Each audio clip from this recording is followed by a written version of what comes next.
Hello ಪ್ರೇರಣಾ students. ಈಗ ನಿಮಗೆ ಮೂಡಲ್ ಆ್ಯಪನ್ನು ಇನ್ಸ್ಟಾಲ್ ಮಾಡ್ಕೊಳೋದು ಮತ್ತು ಮೂಡಲ್ LMSಗೆ ಅಂದರೆ ಪ್ರೇರಣಾ LMSಗೆ ಯಾವ ರೀತಿ ಲಾಗಿನ್ ಆಗೋದು ಅನ್ನೋದಕ್ಕೆ ಒಂದು ಡೆಮಾನ್ಸ್ಟ್ರೇಷನ್ ನೋಡೋಣ.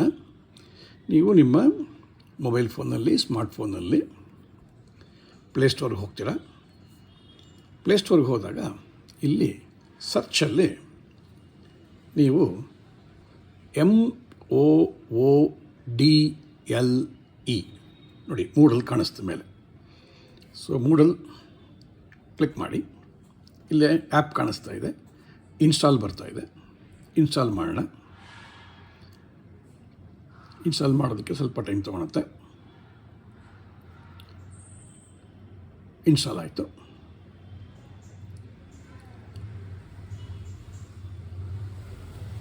ಈಗ ಆ್ಯಪ್ ಓಪನ್ ಮಾಡಿ. ಆ್ಯಪ್ ಓಪನ್ ಮಾಡಿದಾಗ ಇಲ್ಲಿ ಯುವರ್ ಸೈಟ್ ಅಂತ ಕಾಣಿಸ್ತಾ ಇದೆ. ಅಲ್ಲಿಂದ ಎಕ್ಸಾಂಪಲ್ ಕೊಟ್ಟಿದ್ದಾರೆ, ಅದೆಲ್ಲ ನಮ್ಮ ಸೈಟು. ನಮ್ಮ ವೆಬ್ಸೈಟ್ ಯಾವುದಪ್ಪ ಅಂದರೆ ಅಲ್ಲಿ ಹೋಗಿ HTTPS ಅಂತ ಹಾಕ್ಬಿಟ್ಟು ಒಂದು ಕೋಲನ್ / ಹಾಕ್ಬಿಟ್ಟು ಮತ್ತು LMS ಪ್ರೇರಣಾ PRERANA.NGO ಕಾಣಿಸ್ತಿದೆಯಾ? ಸೊ ಅಲ್ಲಿ ನೋಡಿ, ಅಲ್ಲಿ ಎಂಟ್ರ್ ಮಾಡಿರೋದು HTTPS://LMS.ಪ್ರೇರಣಾ.NGO ಎಂಟ್ರ್ ಮಾಡಿ ಇಲ್ಲಿ ನೆಕ್ಸ್ಟ್ ಅಂತ ಹಿಂಗೆ ಕೊಟ್ಟಾಗ ಅದು ಹುಡುಕಾಡ್ಬಿಟ್ಟು ನೋಡಿ ತೊಗೊಂಬಂತು. ಪ್ರೇರಣಾ LMS ಅಂತ ನಿಮಗೆ ಮೇಲೆ ಕಾಣಿಸ್ತಾ ಇದೆ, ಅದರದ್ದು URL ಕಾಣಿಸ್ತಾ ಇದೆ. ಈಗ ನಿಮ್ಮ ಯೂಸರ್ ನೇಮ್, ಪಾಸ್ವರ್ಡ್ ಕೇಳ್ತಾ ಇದೆ. ನಿಮ್ಮ ಯೂಸರ್ ನೇಮು ನಿಮ್ಮ PRN ನಂಬರ್ ಆಗಿರುತ್ತೆ. ಈಗ ಒಂದು ಎಕ್ಸಾಂಪಲ್ಗೆ ನಾನು ಒಂದು ಡಮ್ಮಿ PRN ಎಂಟ್ರ್ ಮಾಡ್ತೇನೆ. ಅದು ಬಂದು ಇದು ಒಂದು ನಮ್ಮ ಡಮ್ಮಿ PRN. ಇದನ್ನು ನೀವು ಎಂಟ್ರ್ ಮಾಡಬಾರ್ದು, ನೀವು ನಿಮ್ಮ PRN ಎಂಟ್ರ್ ಮಾಡಬೇಕು. ಪಾಸ್ವರ್ಡ್ಗೆ ಬಂದಾಗ ಕ್ಯಾಪಿಟಲ್ D, ಆಮೇಲೆ small letter O, small letter B, ಆಮೇಲೆ ಈ @ ಇದೆಯಲ್ಲ, ಈ @ ಹಾಕ್ಬಿಟ್ಟು ನಿಮ್ಮ ಡೇಟ್ ಆಫ್ ಬರ್ತಲ್ಲಿ ನಿಮ್ಮ ಡೇಟ್ ಆಫ್ ಬರ್ತ್ ಬಳಸ್ಕೋಬೇಕು. ನಿಮ್ಮ ಡೇಟ್ ಆಫ್ ಬರ್ತಲ್ಲಿ DD ಅಂದರೆ ಡೇಟು. ಇಲ್ಲಿ ಉದಾಹರಣೆಗೆ ಇಲ್ಲಿನ ಡೇಟು 4ನೇ ತಾರೀಕು ಆದರೆ 04 ಅಂತ ಕೊಟ್ಟಿದ್ದೇನೆ. ಆಮೇಲೆ ಮಂತ್ ಕೂಡ MM ಅಂದರೆ ನಿಮ್ಮದು ಜನವರಿ ಆದರೆ 01, ಫೆಬ್ರವರಿ ಆದರೆ 02, ಹಾಗೆ ನಿಮ್ಮದು ಕರೆಕ್ಟ್ ಡೇಟ್ ಹಾಕಿ. ಹಾಗೆ ಇಯರ್ ಬಂದು YYYY 4 ಲೆಟರ್ ಇರೋಂಥ ಅಂಕಿಗಳಿರೋಂಥ ವರ್ಷ. ಇಲ್ಲಿ ಎಕ್ಸಾಂಪಲ್ಗೆ 2000 ಇದೆ. ನೀವು ನಿಮ್ಮ ಡೇಟ್ ಆಫ್ ಬರ್ತ್ ಹಾಕಬೇಕು. ಲಾಗಿನ್ ಆದರೆ ಅಂತ ಟೈಪ್ ಮಾಡಿದ್ರೆ, ಪ್ರೆಸ್ ಮಾಡಿದ್ರೆ ಲಾಗಿನ್ ಆಯಿತು ನೋಡ್ರೆ. ಸೊ ನಿಮಗೆ ಇಲ್ಲಿ ಡ್ಯಾಶ್ಬೋರ್ಡ್ ಕಾಣಿಸ್ತಾ ಇದೆ.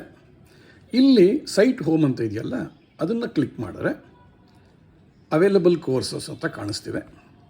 ಈ ಅವೈಲಬಲ್ ಕೋರ್ಸಸ್ ಕ್ಲಿಕ್ ಮಾಡಿದ್ರೆ ನಿಮಗೆ digital and financial literacy, employability skills question bank, English communication, Prerana Jagat, resume building and interview preparation, ಹೀಗೆ ಎಲ್ಲ ಕೋರ್ಸಸ್, ವಿಕಾಸ್ ಲೈಫ್ ಸ್ಕಿಲ್ಸ್ ಎಲ್ಲ ಕಾಣುತ್ತೆ. ಇಲ್ಲಿ ಉದಾಹರಣೆಗೆ ಒಂದು ವಿಕಾಸ್ ಲೈಫ್ ಸ್ಕಿಲ್ ಹೋಗಿ ನೋಡೋಣ ಹೇಗಿರುತ್ತೆ ಅಂತ. ಅದು ಕ್ಲಿಕ್ ಮಾಡಿದ್ರೆ ಚಾಪ್ಟರ್ 1 ಸ್ಟಿಮ್ಯುಲೇಟಿಂಗ್ ಕ್ರಿಯೇಟಿವಿಟಿ ಕಾಣಿಸ್ತು. ಇಲ್ಲಿ ಚಾಪ್ಟರ್ 1 ಕಾಣಿಸ್ತಿದೆ, ಅದನ್ನು ಕ್ಲಿಕ್ ಮಾಡಿದ್ರೆ ಇದು ಡೌನ್ಲೋಡ್ ಮಾಡ್ತಾ ಇದ್ದೀನಿ ನಿಮಗೆ ಆ ಕೋರ್ಸನ್ನ.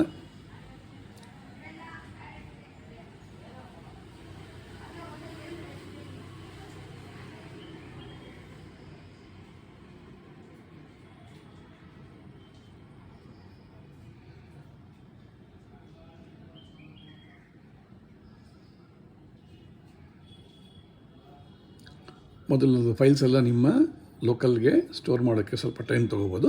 ಈಗ ರೆಡಿ ಆಗೋಯಿತು. ಈಗ ನೀವು ಈ ಕೋರ್ಸ್ನ ನೋಡ್ಬೋದು. ಈ ಕೋರ್ಸ್ನ ಶುರು ಮಾಡೋದಕ್ಕೆ ನೀವು ಇಲ್ಲಿ play. Welcome to Vikas chapter 1 stimulating creativity. ಈಗ ಇದನ್ನು ನೀವು ಕನ್ನಡದಲ್ಲಿ ಕೇಳಬೇಕು ಅಂತಿದ್ರೆ ಇಲ್ಲಿ ಕ್ಲಿಕ್ ಮಾಡಿ. How to overcome these barriers. Embrace mistakes as learning. Add more barriers to creativity. Doctor. ಇದು ಎಲ್ಲ ಹೊರಟಾಯ್ತು ನಿಮಿಷ. Barriers to creativity. Fear of failure. Section 1. What is creativity? The world has seen only one Buddha. ಈಗ ನೀವು ಕನ್ನಡದಲ್ಲಿ ಕೇಳಬೇಕು ಅಂದರೆ ಇದನ್ನು ವಿಕಾಸ ಅಧ್ಯಾಯ 1ಕ್ಕೆ ಸ್ವಾಗತ. ಸೃಜನಶೀಲತೆಯ ಪ್ರಚೋದನೆ. ಇದನ್ನು ಚೆನ್ನಾಗಿ ನೋಡಬೇಕು ಅಂದರೆ ನಾವು ಸೈಡಿಂಗ್ ಹಾಕೋಣ. ದೊಡ್ಡದಾಯ್ತು ನೋಡಿ. ಈಗ ನೆಕ್ಸ್ಟು ಸ್ಲೈಡ್ಗೆ ಹೋಗೋಕ್ಕೆ ಹಿಂಗೆ ಮಾಡಿದ್ರೆ Einstein, Tendulkar, Picasso, we label them as creative people. But what makes them different? ಕನ್ನಡದಲ್ಲಿ ಕೇಳೋದಕ್ಕೆ ಇಲ್ಲಿದೆ. ಭಾಗ 1. ಸೃಜನಶೀಲತೆ ಎಂದರೇನು? ಜಗತ್ತಿನಲ್ಲಿ ಒಬ್ಬನೇ ಗೌತಮ ಬುದ್ಧ, ಐನ್ಸ್ಟೈನ್, ಸಚಿನ್ ತೆಂಡೂಲ್ಕರ್, ಪಿಕಾಸೋ. ನಾವು ಅವರನ್ನು ಸೃಜನಶೀಲ ವ್ಯಕ್ತಿಗಳು ಎಂದು ಕರೆಯುತ್ತೇವೆ. ಆದರೆ ಅವು ಯಾವುದರಿಂದ ಭಿನ್ನವಾಗಿವೆ? ಈಗ ನೆಕ್ಸ್ಟ್ ಸ್ಲೈಡ್ಗೆ ಹೋಗೋದಕ್ಕೆ ತಳ್ಳಿ ಕಡೆ. Creativity is the quality that one brings into work. Everyone can do something, but creative people do it with a unique quality that sets them apart. Singing, everyone sings, but few are exceptional. Cricket, everyone plays, but few are legendary. Dancing, everyone dances, but few are outstanding. ಇದನ್ನು ಕನ್ನಡದಲ್ಲಿ ಕೇಳೋದಕ್ಕೆ ಇಲ್ಲಿದೆ button. ಸೃಜನಶೀಲತೆ ಎಂದರೆ ಒಬ್ಬರು ತಮ್ಮ ಕೆಲಸಕ್ಕೆ ತರುವ ನಿಲ್ಲಿಸ್ತೇನೆ. ಹೀಗೆ ನೀವು ಎಲ್ಲ ನೋಡ್ಕೊಂಡು ಹೋಗ್ಬೋದು. ಇಲ್ಲಿ ಮಧ್ಯೆ ಚೆಕ್ ದ ಆನ್ಸರ್ ಅಂತ ಬರುತ್ತೆ. ಅದನ್ನು ಓದ್ಕೊಂಡು ಆನ್ಸರ್ ಏನು ಅಂತ ಮನಸ್ಸಲ್ಲಿ ಅಂದ್ಕೊಂಡು ಆನ್ಸರ್ನ ಚೆಕ್ ಮಾಡಿದ್ರೆ ರಿವರ್ಸ್ ಆಗುತ್ತೆ. ಹೀಗೆ ಕೊನೆಗೆ ಬಂದಾಗ ಕ್ವಿಝ್ ಎಲ್ಲ ಇರುತ್ತೆ. ಲಾಸ್ಟ್ ಸ್ಲೈಡು ಬೇಗ ಅಲ್ಲಿ ಹೋಗ್ತೇನೆ ನೋಡಿ. ಕೊನೆಗೆ ಬಂದಾಗ ಕ್ವಿಝ್ ಬರುತ್ತೆ. ಅಲ್ಲಿ ಆನ್ಸರ್ ಮಾಡ್ಕೊಂಡು ಹೋಗ್ಬೋದು. ನೀವು ಒಂದು ಆಪ್ಷನ್ ಹೊಡೆದಾಗ ಅದು ಸರಿನಾ ತಪ್ಪ ಅಂತ ಹೇಳುತ್ತೆ. ಶೋ ಸೊಲ್ಯೂಷನ್ ಅಂದಾಗ ಕರೆಕ್ಟ್ ಸೊಲ್ಯೂಷನ್ ಯಾವುದು ಅಂತ ಹೇಳುತ್ತೆ. ಹಾಗೆ ನೆಕ್ಸ್ಟ್ ಹೋಗ್ಬೋದು. ಸೊ ಇಲ್ಲೂ ಅಷ್ಟೇ ಕರೆಕ್ಟಾಗಿ ಪ್ಲೇಸ್ ಮಾಡಿದ್ರೆ ಗ್ರೀನ್ ಕಲರಲ್ಲಿ ಬರುತ್ತೆ. ಕೊನೆಯಲ್ಲಿ ನಿಮಗೆ ಸ್ಕೋರ್ ಎಷ್ಟು ಬಂದಿದೆ ಅಂತಲೂ ಹೇಳುತ್ತೆ ಇಲ್ಲಿ. ಸೊ ಈ ರೀತಿ ನೀವು ಒಂದಾದಮೇಲೆ ಒಂದು ನೋಡ್ಕೊಂಡು ಹೋಗ್ಬೋದು. ಮತ್ತು ವಾಪಸ್ ಬರ್ಬೋದು, ಮತ್ತು ಹಿಂದಕ್ಕೆ ಹೋಗ್ಬೋದು. ಈಗ ನಾನು ಎಂಪ್ಲಾಯಬಿಲಿಟಿ ಸ್ಕಿಲ್ಸ್ ಕ್ವೆಶ್ಚನ್ ಬ್ಯಾಂಕ್ ಹೋಗ್ಬೋದು. ಅಲ್ಲೂ ಅಷ್ಟೇ ಬೇರೆ ಬೇರೆ ಕೋರ್ಸಸ್ ಇರುತ್ತೆ, ಅಲ್ಲೂ ನೋಡ್ಕೊಂಡು ಹೋಗ್ಬೋದು. ಇಲ್ಲೂ ಅಷ್ಟೇ ಮತ್ತೆ ಒಂದು ಸ್ವಲ್ಪ ಡೌನ್ಲೋಡ್ ಮಾಡಿಬಿಟ್ಟಿದ್ದು 1 ನಿಮಿಷ ಆದಮೇಲೆ ಮತ್ತೆ ಅದನ್ನು ನಾವು ಇಲ್ಲಿ ವಿಡಿಯೋ ನೋಡ್ಕೊಂಡು ಹೋಗ್ಬೋದು.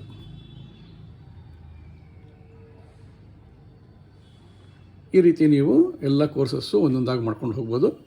ಯಾವತ್ತು ಯಾವ ಕೋರ್ಸ್ ಇರುತ್ತೆ ಅಂತ ನಾವು ಅನೌನ್ಸ್ ಮಾಡ್ತೀವಿ. ಆ ಕೋರ್ಸನ್ನ ಮುಂಚೆನೇ LMS ಅಲ್ಲಿ ನೋಡ್ಕೊಂಡು ಬಂದರೆ ನಿಮಗೆ ಪಾರ್ಟಿಸಿಪೇಟ್ ಮಾಡೋದಕ್ಕೆ ಚೆನ್ನಾಗಿ ಅನುಕೂಲವಾಗುತ್ತೆ. ಎಲ್ರಿಗೂ ಅರ್ಥ ಆಗಿ ಅಂತ ಅಂದ್ಕೊಂಡಿದ್ದೇನೆ. ಒಂದೊಂದಾಗಿ ನೀವು ಟ್ರೈ ಮಾಡ್ತಾಯಿರಿ.